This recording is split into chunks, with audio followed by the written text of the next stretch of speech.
Bienvenue sur Ménéam Podcast, le podcast qui parle de jeux vidéo. Hello, c'est Ménéam. Aujourd'hui, on va parler d'une des sagas les plus mythiques du jeu vidéo.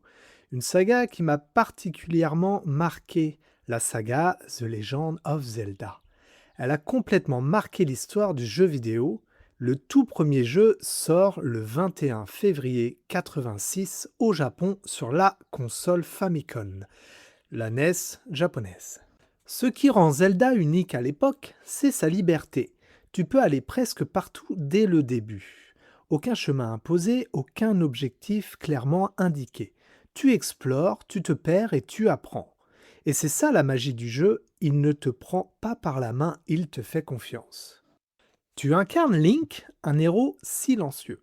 Ton objectif, récupérer les fragments de la Triforce, vaincre Ganon, sauver la princesse Zelda. Sur le papier, c'est simple, mais dans les faits, chaque donjon est un défi. Ennemis, énigmes, labyrinthe, le jeu te pousse à réfléchir autant qu'à combattre. Zelda introduit plusieurs innovations majeures. La sauvegarde, à une époque où recommencer de zéro était la norme. Le mélange des genres, action, aventure, énigme, tout était déjà là. Et surtout le plaisir de découvrir sans être guidé. Même avec des graphismes simples, Zelda crée une vraie émotion. Sa musique est immédiatement reconnaissable. Il y a quelque chose de presque solitaire, comme une aventure personnelle. En 1998, Nintendo sort Zelda Ocarina of Time sur Nintendo 64. Et le défi est immense. Passer de la 2D à la 3D sans perdre l'âme de la saga.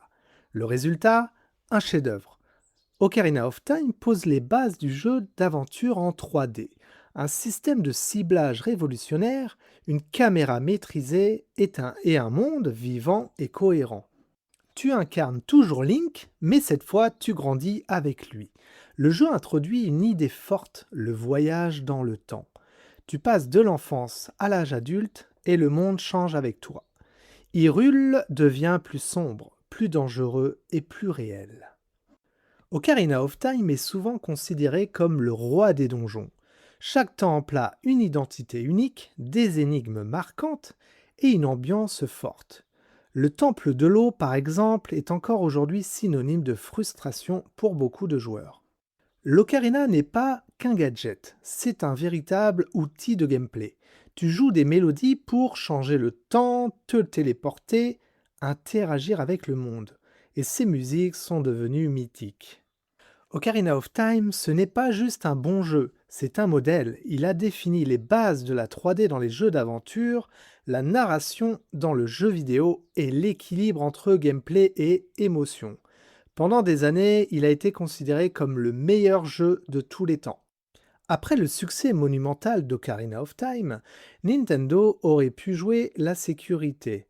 Mais non, Majora Mask prend un énorme risque, réutiliser le moteur du jeu précédent, mais changer complètement l'expérience. Ici, pas de grande quête héroïque classique, tout est coincé dans un monde condamné. Le jeu repose sur un concept central. Tu as 3 jours, 72 heures avant que la Lune ne s'écrase sur le monde. Et ensuite, tout recommence, encore et encore.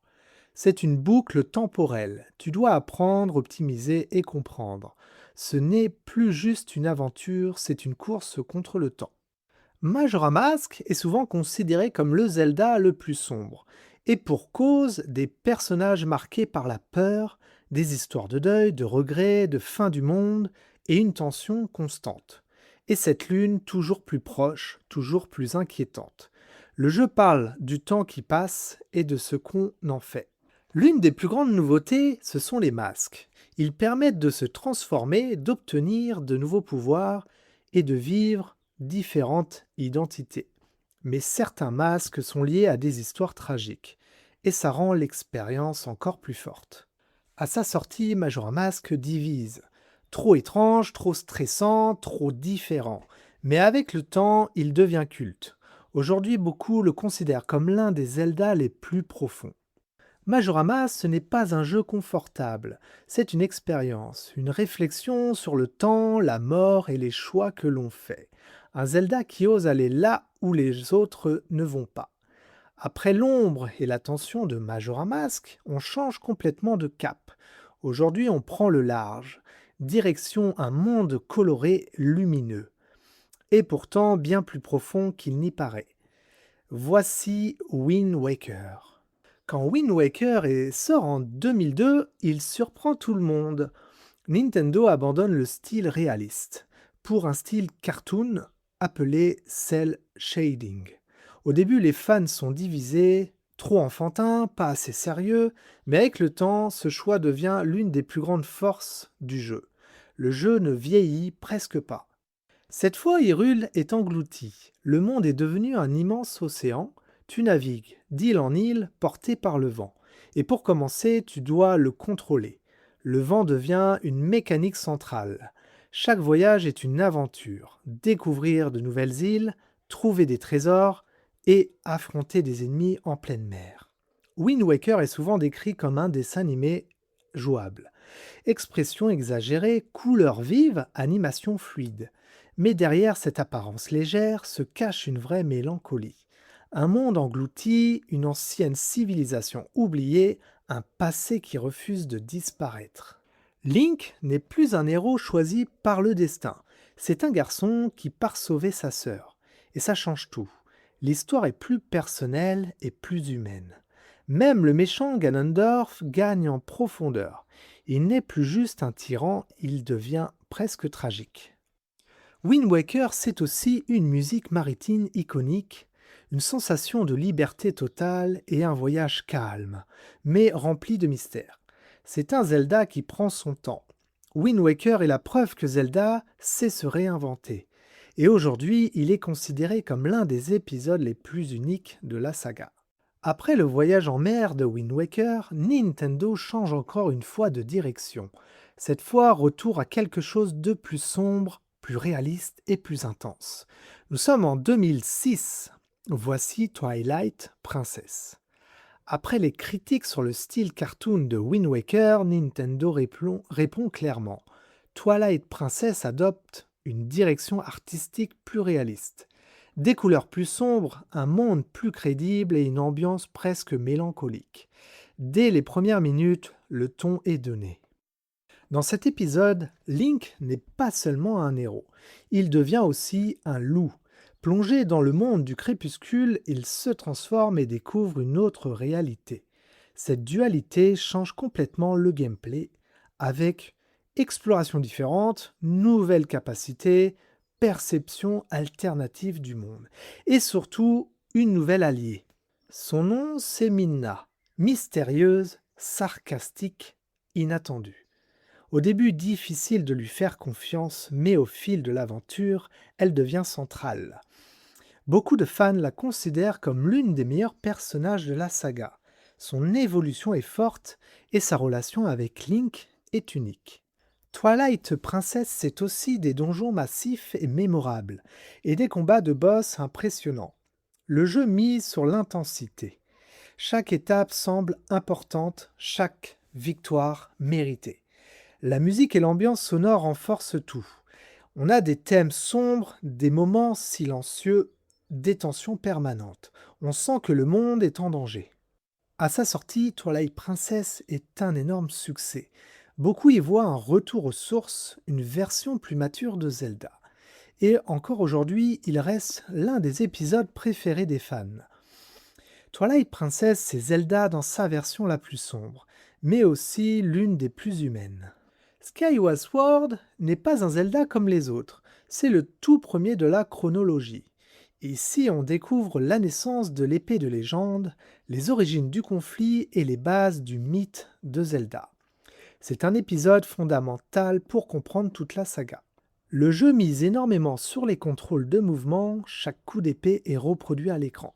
Ce n'est plus juste appuyer sur un bouton, c'est presque un duel. Contrairement à d'autres Zelda, le monde est divisé, le ciel et la surface.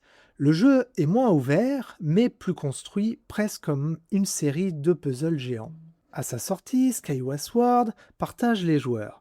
Certains adorent son histoire, ses idées et son univers.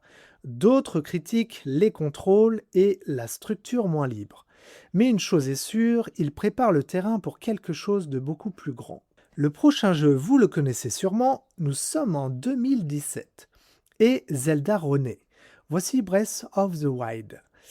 Dès les premières minutes, le jeu envoie un message clair. Va où tu veux. Pas de chemin imposé, pas d'ordre obligatoire. Tu peux grimper n'importe quelle montagne, explorer dans n'importe quelle direction et affronter le boss final dès le début si tu oses.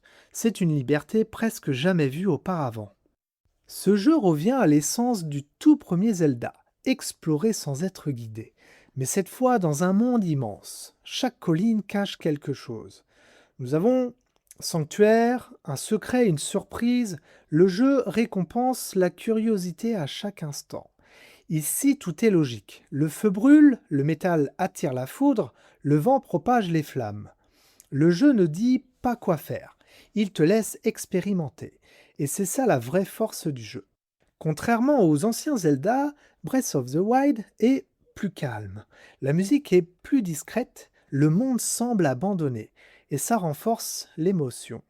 L'histoire est racontée différemment, par des souvenirs, par des ruines, par l'environnement, et c'est à toi de reconstruire le passé, et ça rend l'aventure plus personnelle. Ce jeu redéfinit le monde ouvert, la liberté du joueur et la narration environnementale. Beaucoup de jeux ont essayé de suivre ce modèle après.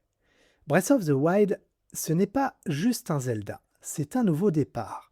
Un jeu qui respecte le passé tout en réinventant tout. Comment faire encore mieux? Comment aller plus loin sans perdre cette liberté? En 2023, Nintendo donne sa réponse. Voici Tears of the Kingdom.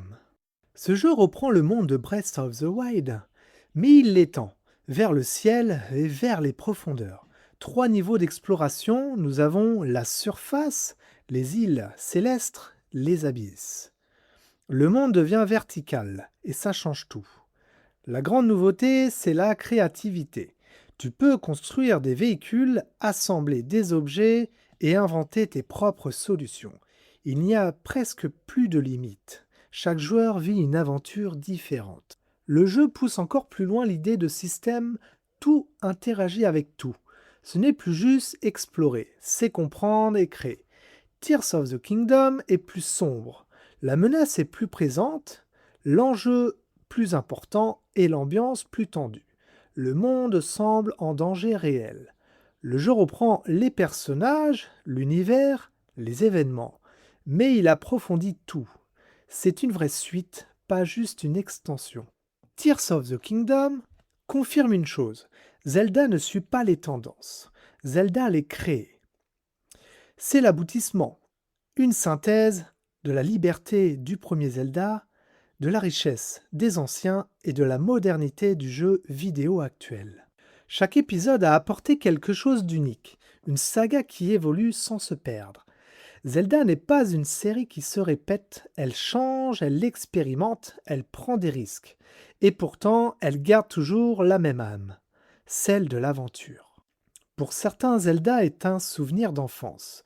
Pour d'autres, une découverte récente. Mais pour tous, c'est une aventure qui marque. Et aujourd'hui encore, la légende continue. De nouveaux joueurs arrivent, de nouvelles histoires se créent. Mais l'essentiel reste le même, l'envie de partir à l'aventure. Merci d'avoir suivi cet épisode consacré à Zelda et souvenez-vous, dans chaque joueur, il y a un explorateur. Et quelque part, une aventure n'attend que vous. À très bientôt sur Ménéam Podcast.